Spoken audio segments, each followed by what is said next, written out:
25 की शुरुआत दिल्ली के विजय से हुई है और 26 तमिलनाडु में एनडीए की सरकार के साथ समाप्त करेंगे। मैं तमिलनाडु भर के भारतीय जनता पार्टी के कार्यकर्ताओं का आह्वान करने आया हूं।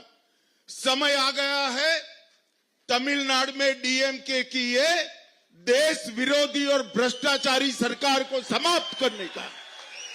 सभी लोग नए उत्साह के साथ लवरेज होकर, पैरों में गति लाकर तमिलनाडु के अंदर एनडीए की सरकार बनाने के लिए अपनी कमर कस ले।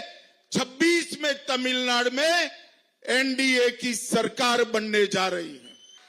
और मित्रों, तमिलनाडु के अंदर नई बनने वाली सरकार एक नए युग की शुरुआत करेगी।